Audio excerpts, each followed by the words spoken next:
This episode is called Cold Case. On Sunday, September 18th, 1994, Jennifer Thompson went to the county fair for the fourth day in a row. Growing up in the tiny town of Orofino, Idaho, not much usually happened. So 14-year-old Jen wasn't about to waste the most exciting days of the year. Back on Thursday, Jen and her friends had gone on all the rides from the carousel to the Ferris wheel, and then on Friday they went to the county livestock auction, and Saturday was the parade, and now, on Sunday, they had already watched the log cutting competition, and as they had, they totally gorged themselves on every kind of food the fair had to offer. Corn dogs, funnel cakes, cotton candy, caramel apples, and also all the soda they could drink.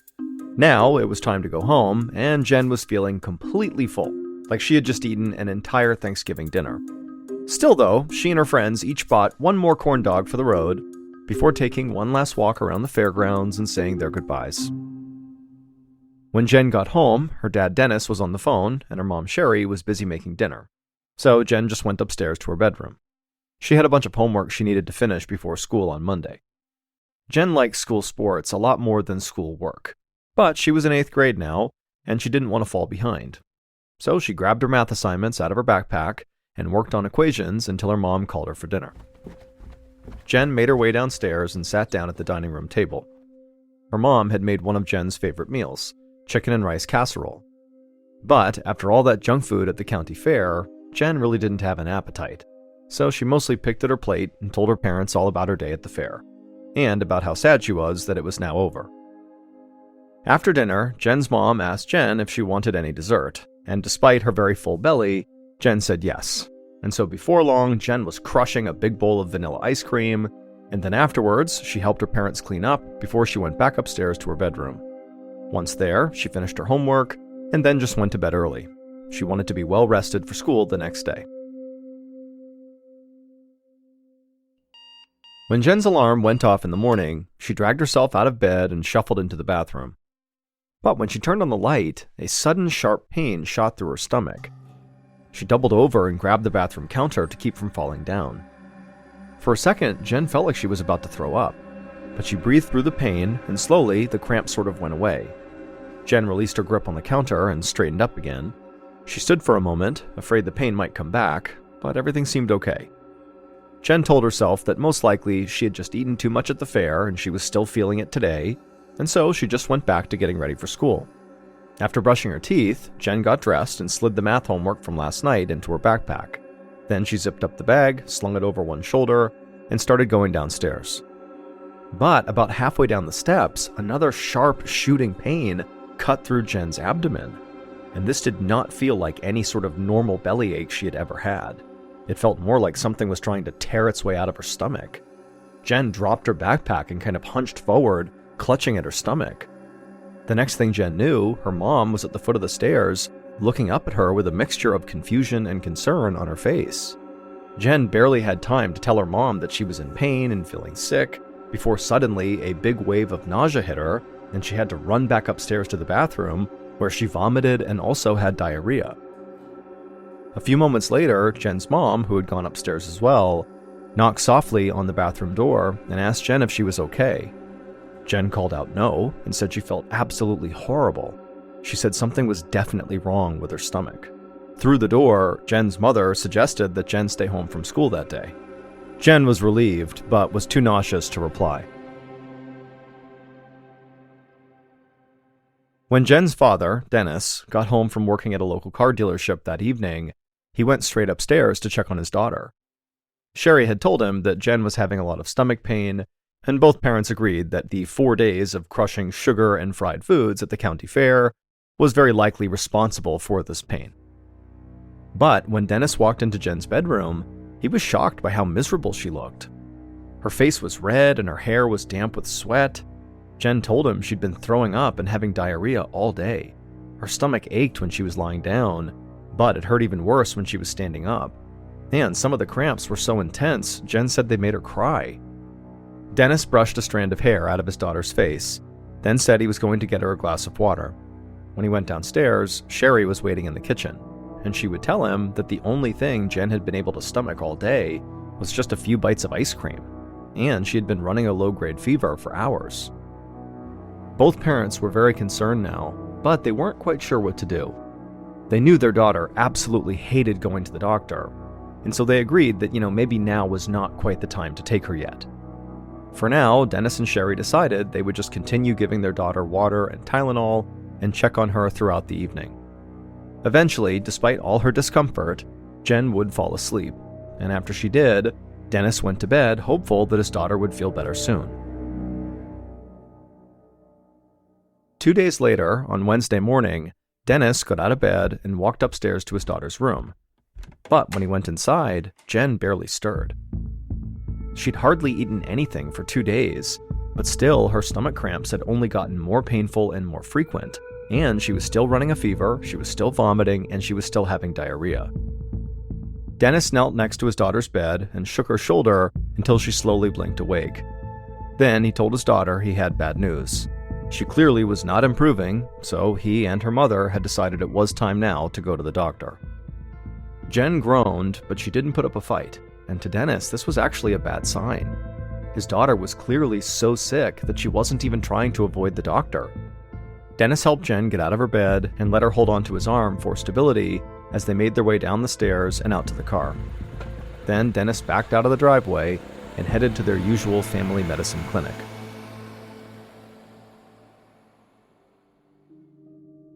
A few minutes later, Dennis helped Jen climb onto an exam table, and he could tell she was struggling just to sit upright. Before long, Jen's longtime pediatrician, Lyndon Bishop, came into the room, and he was surprised to see his athletic young patient looking so ill.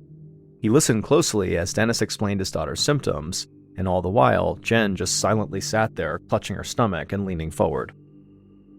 Dennis told Dr. Bishop that he was pretty sure his daughter had food poisoning from something she must have eaten at the county fair. But when the doctor gave Jen a quick physical examination, he said that he thought Dennis was actually wrong, that this was something else. Because he said, food poisoning usually only lasts for 1 to 2 days, and Jen had been in pain for over 3 days. And so Dennis was taken aback by this, but he understood the logic. Dr. Bishop asked Jen if she had any history of stomach pain. Her father was about to answer for her, but then Jen lifted her head up and said yes in a weak voice. But that was all she could manage to say before she had to slump forward again. At this point, Dennis stepped in and he explained that not long ago, Jen had suffered from debilitating cramps in her lower abdomen for seemingly no obvious reason. Dennis and Sherry had taken their daughter to a gynecologist who found that one of Jen's ovaries was swollen to 3 times its normal size. Fortunately, this swelling was not cancerous, and eventually Jen's cramps had just kind of gone away on their own. Dennis admitted that, when Jen first got sick after the county fair, he didn't even think about her swollen ovary because her illness was so much worse this time. He didn't think a swollen ovary could give his daughter symptoms like a fever, diarrhea, and vomiting. But Dr. Bishop said he did think it was possible. Maybe Jen was ovulating, and that caused the swelling to return, and her symptoms came back even worse than before. It was the best and really only theory they had for now. So Jen was ultimately sent home with strict instructions to come back if the pain got any worse. Dennis was disappointed there wasn't more they could do for the moment, but he trusted Dr. Bishop's judgment, so he helped Jen off the exam table and walked her back out to the car. He leaned the passenger seat all the way back so Jen could lie down, and then as they drove home, Jen curled into the fetal position and began moaning. It made Dennis feel terrible to see his daughter suffer so badly when he really couldn't do anything to help her. But he reminded himself what Dr. Bishop had said right before they left. Don't worry, Jen will feel better soon. Later that evening, Dennis tucked his shivering daughter into bed. Sherry had gone out of town to visit the couple's other daughter. Dennis was going to be holding down the fort by himself along with Jen, and so far everything seemed to be okay. At least Jen was resting. Dennis put on his pajamas, brushed his teeth, and climbed into bed to watch TV, but as soon as he turned it on, he heard his daughter screaming, so he jumped out of bed and sprinted to Jen's room. When he got there, he found his daughter lying on the floor, curled up into a ball with tears streaming down her face. Jen kept screaming that she'd never felt anything that hurt this badly. She said she literally felt like she was going to die. In a total panic, Dennis ran back downstairs to the living room, he grabbed the phone and called the nearest emergency room. A receptionist answered and patched him through to a nurse, and Dennis explained what was happening, and the nurse paged Dr. Bishop, and he responded immediately, saying, "You know what? It sounds like Jen has appendicitis." The nurse told Dennis to bring his daughter to the emergency room immediately. In severe appendicitis cases, the appendix can burst open inside the body, causing complications and even death. And so if Jen had acute appendicitis, then she would need surgery to remove her appendix as soon as possible. By the time they made it to the hospital about 20 minutes later, Jen was barely coherent. Dennis lifted her out of the passenger seat and carried her into the emergency room. Under the bright fluorescent lights, he could see that his daughter's face was bright red and drenched in sweat. As soon as Dennis approached the check-in desk with his daughter in his arms, the receptionist called for the nurse who he'd spoken to on the phone. Within moments, the nurse and other members of the hospital staff loaded Jen onto a gurney, and Dennis followed as they wheeled his daughter into a nearby exam room. The nurse began taking Jen's vital signs and saw that she had a fever, she was severely dehydrated, and her pulse was distressingly high. The nurse began to explain to Dennis what his daughter's vital signs could mean, but then a short man wearing glasses and a white coat entered the room. He introduced himself as Dr. Maurice Mazer, and he'd already been briefed up on Jen's condition, so he went straight to her bedside and began examining her. He began to press lightly on the lower right-hand side of Jen's abdomen to check her appendix. The doctor's prodding seemed to wake Jen up, and she began to cry out in pain and tried to push the doctor away. Dr. Mazer said that it did look like Jen had appendicitis. This would explain her extreme abdominal pain, her fever, and her confusion. The doctor said the only treatment was an emergency operation to remove her appendix, like right now. But as Dr. Mazer reviewed Jen's medical charts, he told her father that something didn't look right to him. Jen's white blood cell count, her body's natural defense, was going down. The doctor said the number of those cells should be soaring right now as Jen's body fought off this appendicitis. Dr. Mazer said the drop could mean two things. Either her infection was getting better, which seemed very unlikely based on how sick Jen still appeared, or her appendicitis was getting so severe that it was overwhelming her natural defenses. And so Dr. Mazer told Dennis that bottom line, he believed Jen's appendix needed to be removed immediately. Otherwise, his daughter's life could be in danger. Dennis looked at Jen, who looked absolutely terrified. Tears filled her eyes as she said she didn't want to have surgery. But all Dennis could do was promise her that she would feel better when it was all over. And then he gave his daughter a gentle hug before the nurses took her away to be prepped for surgery.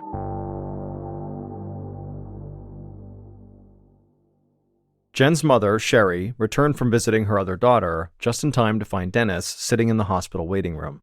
The couple spent the next hour waiting on the edge of their seats until finally Dr. Mazer entered the waiting room and sat down beside them. Right away, the doctor said Jen's surgery had gone smoothly and she was okay, but then Dr. Mazer frowned. He explained that while Jen's appendix did show modest signs of infection, it wasn't nearly bad enough to cause the agony she had been going through. The parents were confused. Their daughter had been rushed into emergency surgery to remove her appendix, but now that that was done, it sounded like it might not have been necessary. But Dr. Mazer, who was sensing this in the parents, assured them that they'd actually done the right thing, because during the course of this operation, Dr. Mazer had discovered something very unsettling about Jen. Jen's whole intestinal tract looked red and inflamed, and Dr. Mazer didn't know why. And so, in short, because of this operation, it was discovered that Jen's appendix was not badly infected. However, the rest of her digestive system was. And so Dr. Mazer said he hoped Jen would feel better now that her appendix was out, but he just wasn't sure if that had really done anything to fix the issue. Dennis and Sherry turned to each other in amazement. Neither of them were comforted by the idea that Jen might or might not feel better. It sounded like she had a dangerous infection that the surgery hadn't really touched. But there was nothing they could do about that now, so Dennis grabbed a magazine off the waiting room table and began to read, doing his best to distract himself until he could see his daughter again.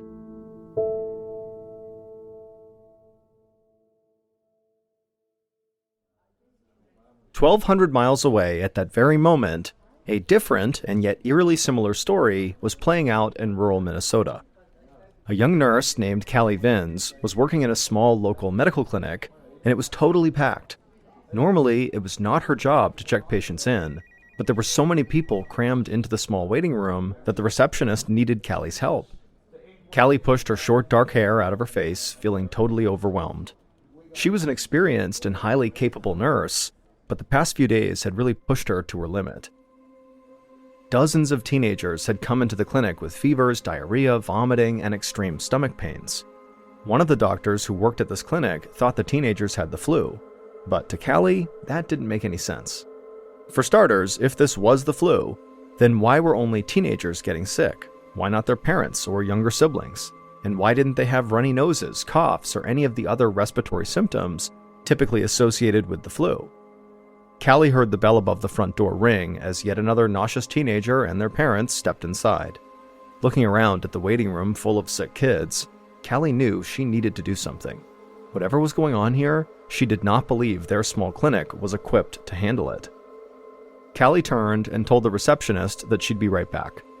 Then Callie made her way through the crowd of people and into the back of the clinic. At the nurse's station, she pulled out the office phone book and found the number for the Minnesota Department of Health. As soon as a representative answered her call, Callie described the mysterious outbreak in her small rural town. The representative told Callie to collect saliva, urine, and stool samples from all the patients and send them in to the health department for testing. This way, state analysts could try to figure out what was causing this widespread illness. Callie thanked the official and then hung up the phone.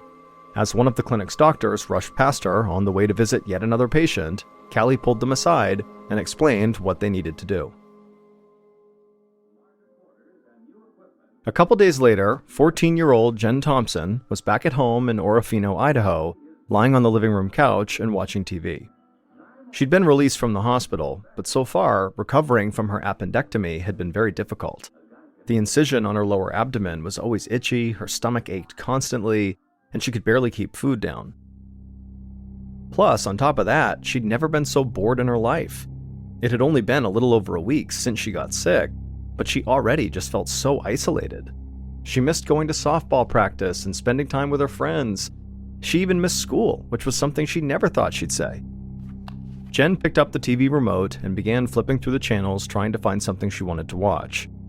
But then suddenly, this sharp, totally overwhelming pain filled her stomach, and it was so intense it made her drop the remote. The pain she was having felt just like the cramps she had had before her surgery. Jen's bottom lip started to tremble. She called out for her dad, and a second later, Dennis rushed into the room. Jen was in so much pain she could barely breathe, let alone talk. But as soon as Dennis walked into the room, she really didn't have to explain anything to him. He could see clearly how much pain his daughter was in, and so a second later he had ran out of the room, got Jen's mother, and got the car keys, and then within minutes, the entire Thompson family was back on the road, heading to the hospital. Less than an hour later, Jen was lying on a hospital bed with Dr. Mazur standing over her. Dr. Mazur pressed lightly on Jen's abdomen and said her incisions seemed to be healing fine. But clearly, something other than appendicitis was making her sick. Dr. Mazur said he was beginning to wonder if maybe Jen was suffering from an infection that was inside of her intestines. So he ordered a stool sample to be tested for a number of different bacteria. The idea of foreign bacteria inside her digestive tract really freaked Jen out, but it wasn't nearly as bad as what Dr. Mazur said next. Bacterial testing would likely take at least 24 hours to complete, and he didn't think they had any time to waste. Dr. Mazur was worried that he'd missed something along the way, so he suggested an exploratory surgery to see if he might be able to determine the source of her illness. Jen had already gone through one surgery, and the idea of being cut open again was almost too much for her to handle. She looked at her parents, wishing they could save her from this. Her mother looked like she was about to cry, while her father was just shaking his head back and forth. But Dennis told the doctor that if another surgery was what they had to do, then that's what they had to do. And deep down, even though Jen did not want to do this surgery, she knew he was right. So, despite Jen's deep anxieties, nurses began prepping her for the operation. They hooked her up to an IV and then cleaned the skin on her belly where the scalpel would cut her open. All the while, Jen felt like she was going to throw up. both from nerves and also from her illness. But just as the nurses were about to wheel Jen back into the operating room, Dr. Mazur came running into the room saying the surgery would not be necessary after all. The hospital lab was not very busy that day, so they'd been able to expedite the stool sample tests, and now he knew the source of Jen's illness. It would turn out Jen's illness was not from her enlarged ovary or from appendicitis. The doctor said she had a potentially deadly microorganism living inside her digestive tract. Now, it most likely came from something she ate, but the doctor said he had no idea what that could be. However, on the positive side, Dr. Mazur said that, while this microorganism was very dangerous, there was a very effective treatment that they could begin right away.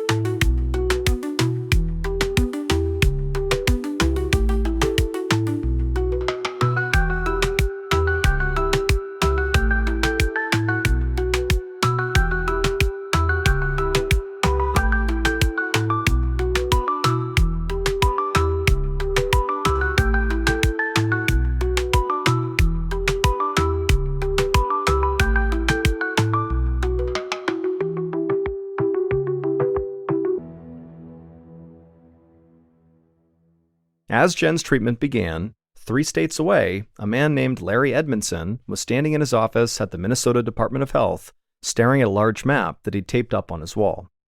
It was a detailed picture of the state of Minnesota, and Larry had stuck a number of red thumbtacks into the map to mark different locations. Larry was leading the investigation into the mysterious disease outbreak in his state. After nurse Callie Vins had called the Minnesota Health Department, Larry and his team had received dozens of biological samples from patients at Callie's clinic. They tested each one, and they too discovered the source of the outbreak. It was the same microorganism that infected Jen in Idaho. But Larry didn't know about Jen. He thought the microorganism was only in Minnesota, and right now he was trying to figure out exactly where it came from. The Minnesota Health Department had continued receiving calls from medical clinics across the state, reporting patients with similar symptoms. Every time Larry got a call, he would send a representative to interview the sick patient and also to collect samples of anything they'd eaten recently. Then Larry put a red thumbtack on the patient's location on the map. He had hoped these red thumbtacks would be more concentrated in one particular area, allowing him to sort of pinpoint the origin of the disease outbreak. But the thumbtacks were spread out in a way that looked totally random. Larry didn't know what to make of this, but he knew that with each passing day, more people were getting sick. While Larry Edmondson puzzled over the Minnesota outbreak, representatives from the Idaho Health Department were digging through Jen Thompson's kitchen. As they did, Jen watched them from her spot on the living room couch. It had been just 1 day since Dr. Mazur diagnosed Jen, and she was already feeling much better. Dr. Mazur prescribed some antibiotics that were working well, and for the first time in over a week, Jen didn't feel nauseous. She could finally keep food down, but she was scared to eat anything that came from inside her house, because it might contain the deadly microorganism. Jen looked on as the employees pulled fruit, vegetables, cheeses, and meats out of the refrigerator. They took small samples of each item and sealed them inside of small labeled baggies. Jen heard them tell her parents that they would test the samples and let them know the results as soon as possible. Dennis and Sherry thanked them, and then the employees left. As soon as they were gone, Jen's dad walked into the kitchen and took all the food out of the fridge and out of the freezer and just dumped it into a trash bag, went into the backyard, and threw it away. When he came back inside, he told Jen they'd just go grocery shopping for new food tomorrow. That way they would know for sure that whatever they bought was safe to eat. At the Minnesota Health Department, Larry Edmondson had collected hundreds of food samples from the homes of people who had gotten sick. Now, microbiologists were hard at work testing those samples to determine which, if any, contained the deadly microorganism causing all the illness. Larry entered the lab to find 2 analysts staring down at a line of petri dishes. They looked up when they heard him come in, and he asked them for an update on their progress. And one of the analysts said that Larry's timing actually couldn't be any better, because they had just found something he needed to see. Larry immediately rushed over to them to see what they were talking about. He knew that each of these petri dishes contained a swab from the food samples that the health department had collected. The lab analysts were watching all of them for signs of this microorganism, and all of these samples currently looked normal, except for one, which had grown a whole bunch of small black circles all over the sample. Larry's eyes widened when he saw it, because those black circles were a telltale sign of this deadly microorganism. He asked the analysts which food that sample came from, and they said it was from ice cream. Larry quickly reviewed the records from his investigation, and the truth dawned on him. Every person who had fallen ill had recently eaten ice cream from a company called Schwann's, and now the health department had proof that this ice cream contained this deadly microorganism. Larry almost wanted to cheer, but he reminded himself that this was not really a time to celebrate. He was sure that the company, Schwann's, had no idea their ice cream was poisoning people, so Larry would have to call them right away. A few days later, Larry sat in his office at the Minnesota Health Department feeling very frustrated. This case just kept getting more difficult. When Larry had called the ice cream company, Schwann's, he learned something very concerning. Schwann's ice cream was not typically sold in grocery stores. Instead, it was delivered directly to customers' doors all across the United States. Now, Larry still knew nothing about 14-year-old Jen Thompson's severe illness out in Idaho, but he now understood that this disease outbreak likely went far beyond Minnesota. On the bright side, though, Schwann's had been extremely cooperative. As soon as they learned their ice cream was tainted, they shut down their factory and recalled all of the potentially contaminated products. Schwann's delivery drivers were going door to door across the nation, informing customers of this outbreak and collecting tainted ice cream. But the Minnesota Health Department still hadn't figured out how the microorganism got into the ice cream in the first place, and that was the only way to prevent this disaster from happening again. Larry read over a report from one of his colleagues. They had swabbed miles of stainless steel piping at the company's giant manufacturing plant, but none contained any trace of this microorganism that sickened all the teens. So where was it coming from? Minnesota officials had expanded their investigation to include the company's distribution system, and so Larry's coworkers were now analyzing the company's trucks, trying to see if maybe the product was contaminated during shipping. Just then, Larry's phone rang, and he picked it up, hoping it would be one of his colleagues with good news. But it wasn't. When Larry answered, he heard a man's nervous voice, and this man said he had a tip about the department's ongoing food safety investigation, but this man was calling from a payphone because he wanted to stay anonymous. When Larry heard this, he sat upright, pressing the phone hard against his ear. He told the man that was fine. Larry didn't need his name, he just needed whatever information he had. So the man whispered that he was a truck driver, and the company he worked for shipped two kinds of cargo: bulk ice cream for Schwann's and unpasteurized liquid eggs. The driver said that the same trucks could carry liquid eggs one day and ice cream the next. And then in between, the refrigerated cargo tanks on the back of the trucks were supposed to be thoroughly cleaned so that there was no contamination from one load to the next. But the tipster said one driver had not been given the right cleaning supplies to disinfect their vehicle after hauling thousands of gallons of liquid eggs. So bacteria from the unpasteurized eggs contaminated the entire truck. And so as soon as the Schwann's ice cream was loaded into that truck, the ice cream got contaminated. Larry thanked the driver for coming forward. Because of him, the Minnesota Health Department could finally close this case. Larry immediately went to his supervisors and told them the whole story.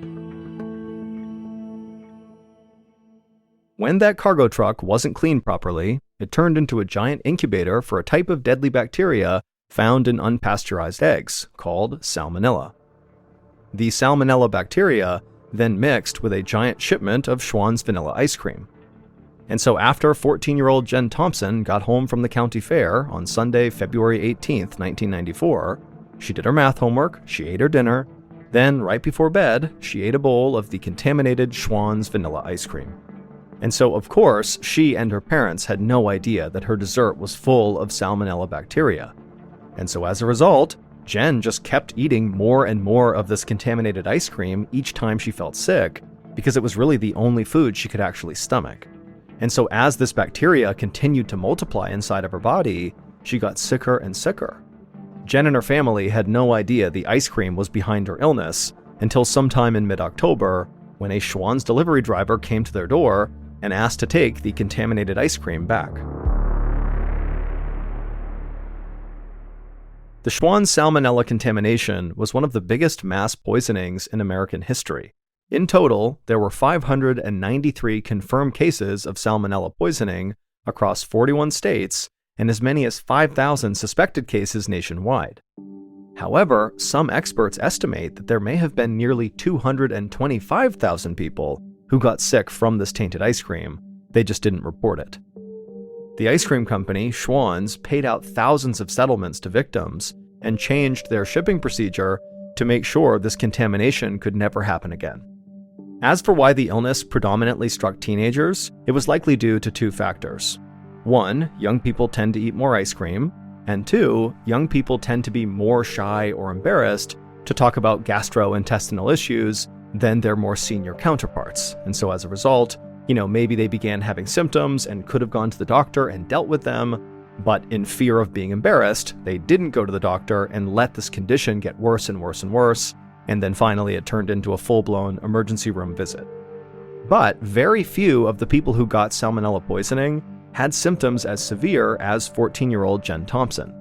Even after having her appendix removed, she had to undergo at least 3 more surgeries to fix her damaged digestive system, including having her gallbladder taken out.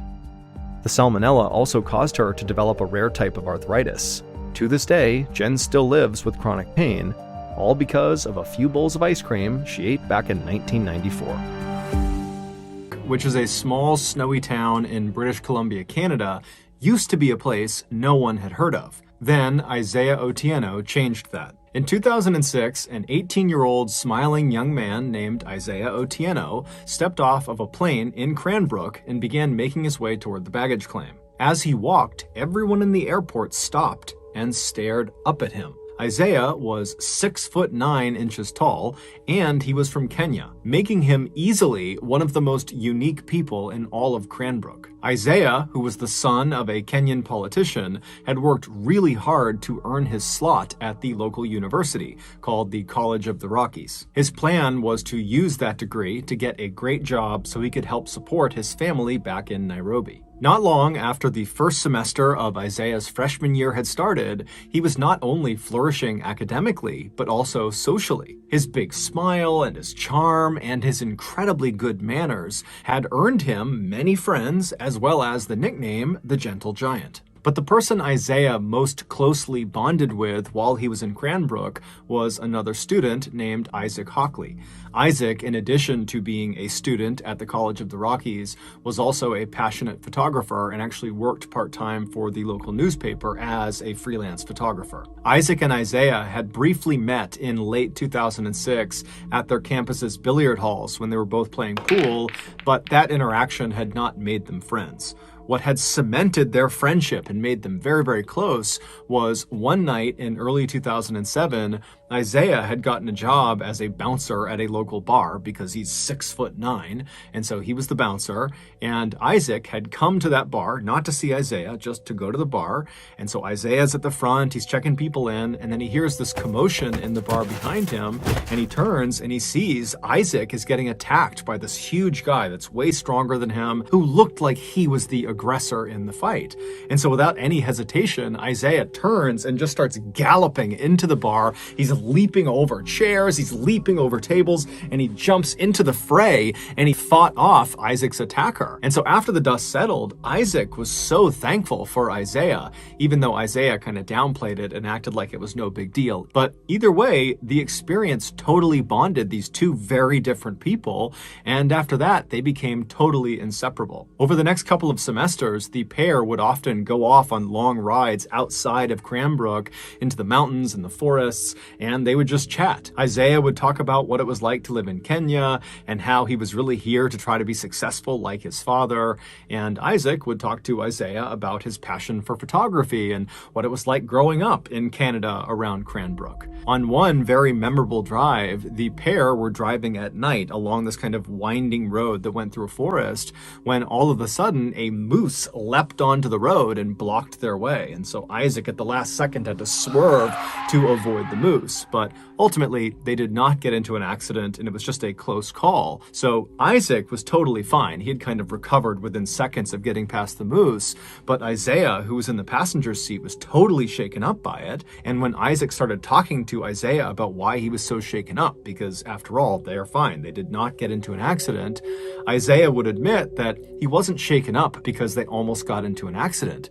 He was shaken up because he saw a moose. He didn't know moose existed, and so seeing this enormous creature suddenly in the middle of the road right in front of them just had totally spooked him. And so after this, Isaac loved to bring this story up as a way of kind of making fun of Isaiah for his fear of moose, but it was totally in a loving way, and Isaiah would always laugh right along with him. But despite how well everything was going in both Isaiah and Isaac's lives to that point, everything would come crashing down in 2008. On May 13th, 2008, so 2 years after Isaiah showed up in Canada, Isaac got a phone call from his employer, the local newspaper, who told him he needed to head into town to take some pictures of a crash that had just happened. A helicopter had been flying over Cranbrook conducting a power line survey when they had lost power and crashed. And all three people, the pilot and the two people in back who were actually doing the survey, they all died on impact. Isaac, like everybody else who heard about this, was totally shocked.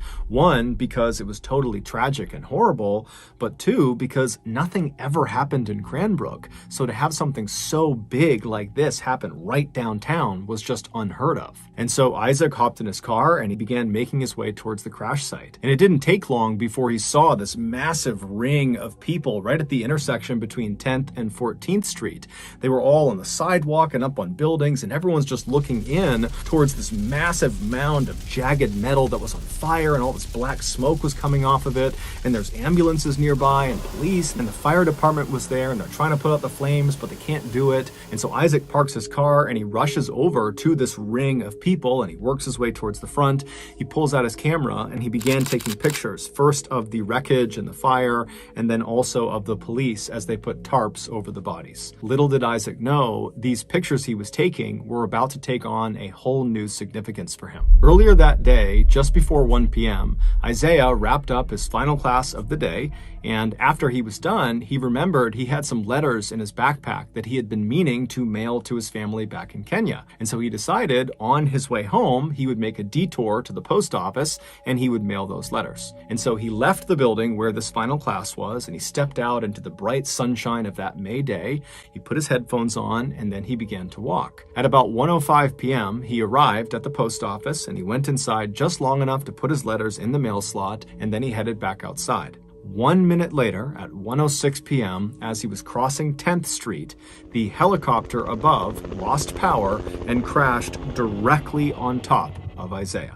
Within seconds, he and the three people on board the helicopter would all be dead. It's believed because Isaiah was listening to music on his headphones, he didn't even hear the helicopter as it was crashing down. He was just walking, and then he was dead. It was a total freak accident. It wasn't until later that day that Isaac would realize the pictures he had taken of this scene included pictures of his friend. Before we get into our next story, I want to tell you about today's sponsor, HelloFresh. Back when I was 18 years old, I discovered my favorite food. I would dump an entire sleeve of Oreo cookies into a bowl and slap a quarter gallon of milk on top of them. Back then, this nutrient-dense power breakfast gave me enough energy to get through another grueling day of playing video games while remaining unemployed in my mother's basement. But today, being a mid-30s guy, my body just doesn't respond the way it used to Oreo sleeve cereal. So in recent years, I've had to work really hard to reduce my Oreo sleeve cereal intake to where it only makes up a paltry 75% of my total diet. And what I do with that massive 25% of my diet is I fill it with tasty and healthy foods like you can get through HelloFresh. HelloFresh sends you amazing food right to your doorstep. However, the catch is the meals aren't made yet. You need to make the meals. But the recipes are so easy to follow, and they perfectly pre-portion everything out out when you get it, so it really is super easy. HelloFresh also has a huge menu, including vegetarian, pescatarian, fit and wholesome, so whatever your goals are, HelloFresh makes it easy to stick to them. They also have a really good spring menu that just came out that's getting rave reviews. So if you want to be like me and stop sucking down so much Oreo sleeve cereal, then you gotta sign up for HelloFresh today. To do that, go to HelloFresh.com and use code MrBallen's16 to get up to 16 free meals and 3 surprise gifts. Okay, back to the stories.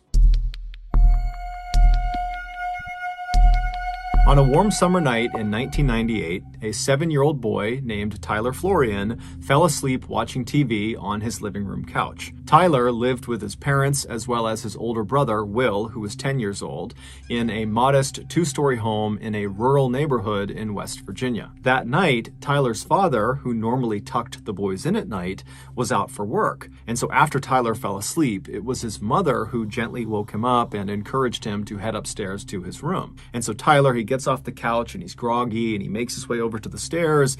He climbs up the stairs and he turns right and heads down the hallway to his room. He goes into his bedroom, he climbs into his bed, and then he falls asleep. In order to understand what happens next, you need to have a good understanding of the layout of the second floor hallway.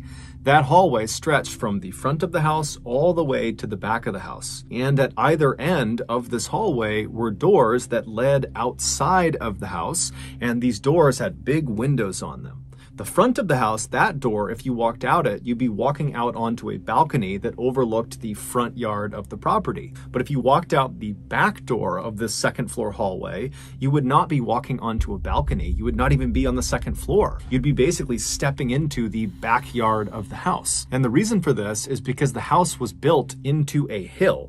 And so the back half of the house is literally underground. It's in the hill. And so there is no door on the lower half of the house because there's just earth behind the door. And so it's that second floor doorway at the end of the hall that serves as kind of like the exit to the backyard of the house. So with that in mind, Tyler, he gets upstairs, he goes to his bedroom, which is towards the front half of this hallway, and he falls asleep. And then only about an hour after falling asleep, he wakes up to the sound of someone using the bathroom. Tyler's bedroom was positioned right across the hall from the bathroom, and his door was open. And so Tyler's laying on his bed, he opens his eyes, and he's looking through his open door at the bathroom. And the bathroom, the door is shut, but he can see there's light coming out from underneath the bottom of the door, so he knows someone's in there. And so Tyler's just laying there watching whoever is in there. He's assuming it's his brother, who has a habit of going to the bathroom in the middle of the night. And so he's just kind of watching, and then at some point he hears the flick of the light as it's turned off, and he sees the light disappear from inside of the bathroom. The door swings open, and sure enough, it's his brother who steps back into the hallway. His brother looks into Tyler's room, but doesn't attempt to interact with Tyler. Instead, Will just turns and walks back down the hallway towards his bedroom. And so as Tyler is listening to the sound of his brother's footsteps fade down the hallway, he closes his eyes again and prepares to go back to sleep. But as he's laying there with his eyes closed, he can tell that his brother has stopped short of his bedroom and has turned around and is now walking back up the hallway towards the bathroom and towards Tyler's room. And so Tyler opens his eyes again because he knows his brother is about to be right in front of his bedroom, and he's thinking, okay, maybe he forgot something in the bathroom. And so Tyler decides to just watch to see what his brother does. And so sure enough, Will walks all the way up until he's standing right in front of Tyler's open door, but instead of going into the bathroom, Will walks into Tyler's room. And right away, Tyler sits up and says, hey, what are you doing? What's going on? And his brother, he pauses for a second and he begins to say something that sounds like he saw something out there, but he's hesitant. He doesn't really know how he wants to frame the thing he wants to say. And so Tyler's like, come on, what are you doing? It's the middle of the night. What's going on? And finally, Will just blurts out, I keep seeing a man wearing stripes at the end of the hallway. And so Tyler, he hears this and he can't compute what he's being told. And so he just says, what? What are you talking about, Will? What did you see in the hallway? And Will would say again, I keep seeing a man wearing stripes at the end of the hallway. I've seen him a couple times in the last couple of days. I go to the bathroom, and then when I start walking back, I see him outside the back door in our backyard. And so Tyler is so scared because his brother does not sound like he's making a joke. His brother sounds like he's telling the truth. And just the fact that his brother can't quite find the words to describe what he saw saw made it seem even more real. And so Tyler, he gets out of bed and he says, Will, we got to go tell Mom. But that required going into the hallway and going down the hall towards where apparently this man in stripes was to get to their mother's bedroom. And so Will, who initially was not that scared of this man in stripes he had seen, was now starting to get pretty panicked in seeing Tyler's reaction to this. And so Will tells Tyler, stay right there, stay in the room. And so Will, he kind of peeks back into the hallway and he looks all the way down and there is no man in stripes anymore. There's no one in the hall.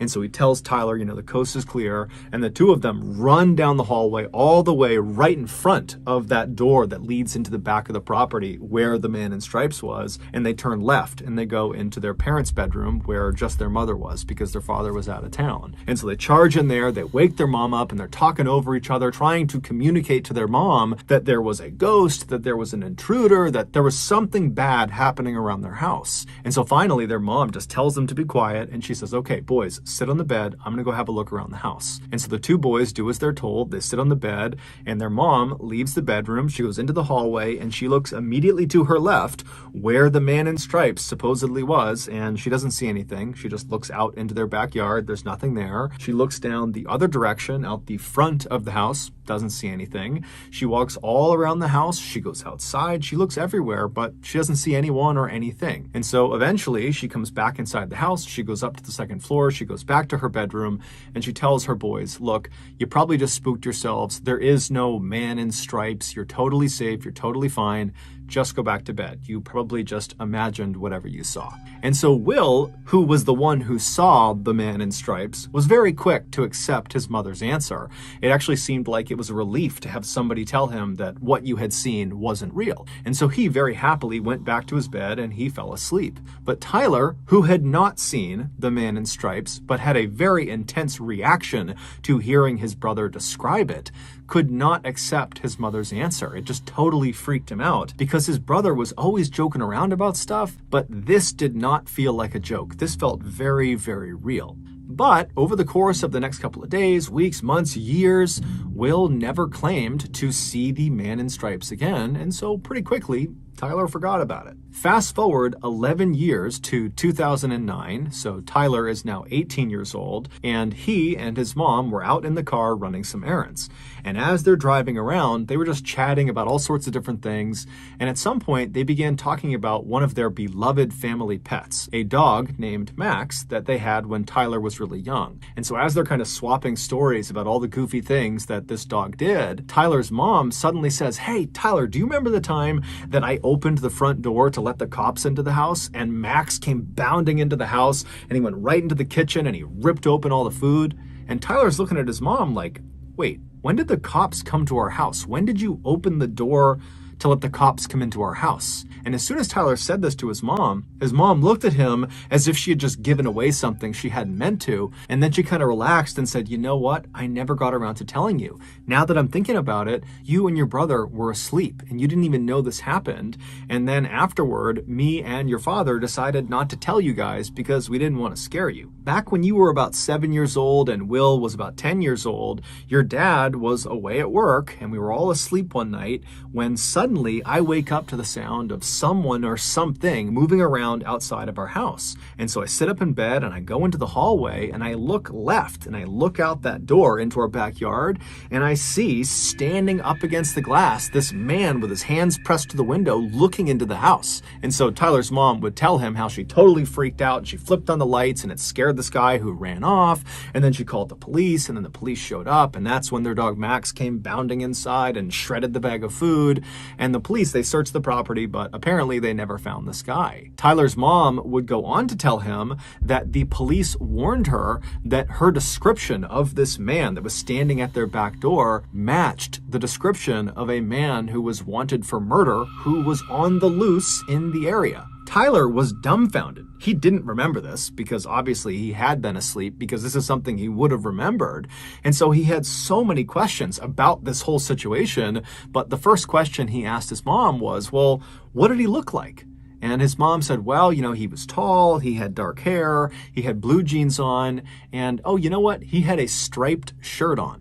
It would turn out, for a couple of days in the summer of 1998, this suspected murderer who was on the run from police had apparently been hiding out on Tyler's family's property, and in the middle of the night, for whatever reason, this suspected murderer would walk over to the back door of the second floor hallway, and he would put his face up to the glass and he would stare into their home. This was the man in stripes that Will claimed to have seen. He was real. Tyler, after making this connection, would follow up with his family members and he would do some digging of his own, but he was never able to figure out who the man in stripes was or what happened to him.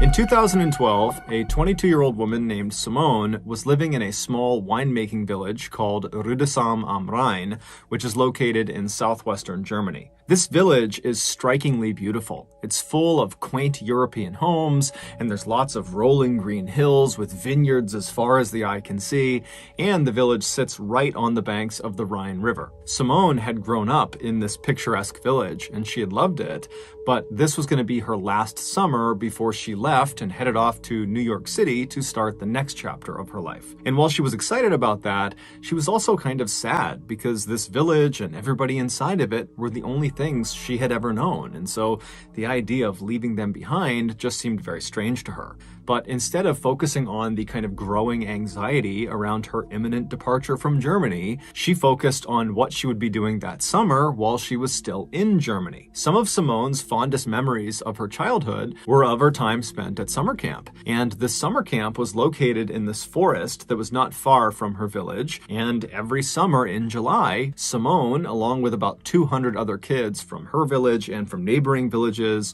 would converge on the campgrounds in the forest for 2 weeks of playing games and going on scavenger hunts and putting on stage plays and just generally having a really good time. But when Simone became a teenager and was too old to be a camp attendee, she decided she would volunteer and be a camp counselor. And she found it was awesome. She immediately connected with the other camp counselors and she felt all grown up, having a real job, and she loved goofing around with all of the kids. And so every summer since that first time volunteering, Simone had gone back and volunteered again. And this summer was no different. So in mid-July of that year, Simone packed up her things and she headed off to the forest. The way this camp worked was the 200 plus kids that were attending the camp, they would get dropped off in the mornings each day by their parents and they'd play and run around all day. And then in the late afternoon, their parents would come back and pick them up. So none of the kids were sleeping over at the camp during these 2 weeks. However, the 30 plus counselors, they would just stay at the camp for the full 2 weeks. They would just sleep in tents out in the forest. Technically, the reason they did this was to make sure they had enough time in the morning to prep the campgrounds for the kids, and then also in the evenings to have enough time to clean up and kind of have it ready for the next day. But in reality, Simone and the other counselors all knew that the camping out in the forest was the best part of the volunteer experience. After all the kids went home for the night, all of the counselors would finish up all of their duties and then rush off into the forest where their tents were and where there was a fire pit, and they would have some beers and wine because the legal drinking age in Germany is actually 16. So all these counselors are having a couple of drinks, and then before long they'd be laughing and telling stories and just generally having a great time. So that July in 2012, Simone and the other counselors arrived at the campgrounds a day early, and they caught up with each other and they prepared the campground. And then the next morning, all the kids showed up and everything went off without a hitch. And then that afternoon, after all the kids had been picked up by their parents, Simone and the other counselors rushed to finish up all their duties and then headed off into the woods to enjoy their first night hanging out together. After a couple of beers had been passed around the campfire, everybody was in good spirits and laughing and telling stories. But pretty quickly, people started to fade and get tired because, it was their first day back at camp and it had been a long, tiring day. And so people very gradually began retiring to their tents to go to bed. And eventually Simone too had crawled into her tent and gotten onto her cot to try to sleep herself. But she found that night it was so hot she couldn't be in her tent. It was stifling inside of there. And so she decides she's just going to sleep out in the open where it's a little bit cooler. And so she picks up her fold-up cot and she brings it out out into the open, and she sees there are several other counselors who have done the same thing. And so she puts her cot down next to one of her good friends who's already asleep in her cot. And then Simone climbs into her cot, she gets under her covers, and she tries to fall asleep. But for the next hour, Simone just tosses and turns, she can't get comfortable, and by that time, everybody else has completely passed out. So it's just her, she's counting down the time until she has to get up again to start the next day, and so she's getting stressed about that. But eventually, she would fall asleep. However, she would immediately be thrust into one of the most visceral and intense nightmares she had ever had in her entire life. In her dream, she opens her eyes and she looks out in front of her, and it's this desert city, and there are hundreds of people all in front of her, just standing there looking up at her. And then she notices on her left and on her right are these two men, these big, huge men that are both working on something behind her. She doesn't really know what it is, but they're obviously busy doing something. And she kind of glances up at one of them, and she notices he's holding something that looks like a wreath, like a holiday wreath you would hang on your door. And so Simone looks away from the guy with the wreath and just looks back out at this huge sea of people, which is totally bizarre because no one's moving, no one's making any sound, they're just staring at her. And then she feels this shooting pain in the top of her head. The man who was standing on her right was not holding a holiday wreath. He was holding a crown of thorns, and now he, along with the guy on the other side of her, were working together to press this crown of thorns into her head. And so Simone is feeling the thorns being pressed deeper and deeper into her scalp, and she tries to fight them off, but she realizes she can't move. She can't even turn her head to look at them. She can only see them out of her periphery vision. And then she tries to scream out for help to someone in the crowd to come help her, but when she opens her mouth, no sound comes out. And so as she's sitting there, all she can do is stare straight out ahead of her as the pressure of these thorns are driven deeper and deeper into her skin. And then at some point, blood begins dripping down in front of her eyes. And around that point, the pain became so blinding, so awful, that it woke her up. And as soon as she woke up, she shot up and she reached for her head to make sure there was no crown of thorns on her. And as she's doing that, she's thinking, okay, phew, it was just a dream. That was just a horrible dream. I'm in this forest. I'm good. I'm safe. And as she's kind of patting on her head, she's realizing her head is wet. And as she's touching her head, she's realizing it hurts. There's a stinging pain in her head. And then she realizes it's not just a stinging pain, it's a throbbing, intense pain all over her head. And so as she's kind of having this realization that her dream is now kind of segued into her real life, she looks out ahead of her and she sees off in the distance in the tree line, something is running through the woods. She can't tell who or what it is, but she makes a mental note that there is someone running away from them. But this pain in her head has gotten so intense that she can't focus on anything else. She can only focus on the pain. And as she's thinking about how much her head hurts, she screams in pain. And the girl who was laying next to her that had been asleep, she wakes up to the sound of the scream, but it's totally pitch black. She has no idea what's going on with Simone. And so this girl, she sits up and she's trying to get Simone to tell her what's going on, but Simone has no idea. She's totally frantic. She can't really make sense of what's happening. And so this friend, she reaches down and she picks up a flashlight, she turns it on, and she aims the light at Simone, illuminating her head. And when this friend sees Simone's head, she starts to scream. Seconds later, the rest of the counselors that had been sleeping out were awake, and they were rushing Simone, who was now shaking and vomiting, over to one of the staff vans. And then 15 minutes later, they had driven her to the emergency room. It would turn out, after Simone had finally fallen asleep and she began having that really intense dream about a crown of thorns being dug into her scalp, well, in reality, something was digging into her scalp, and it was kind of manifesting itself in her dream. And what was digging into her scalp was the jaws of a fox. This fox had snuck into the campsite and walked right up behind Simone and just started eating her head. And amazingly, it did not wake Simone up right away. And so this fox got 20 or so serious bites out of Simone's head before she shot up and scared it away. And so almost certainly what Simone saw running away from her in that quick moment was the fox. Doctors were able to save Simone and stitch her head back together, and they were even able to hide all of the scars in her hairline so you can't even see them. But despite her being physically okay today, psychologically, this was a very traumatizing event. Not only does she refuse now to go into any forest, whether it's day or night, but she also periodically still gets phantom pains in her scalp that feels like the fox is biting her head all over again.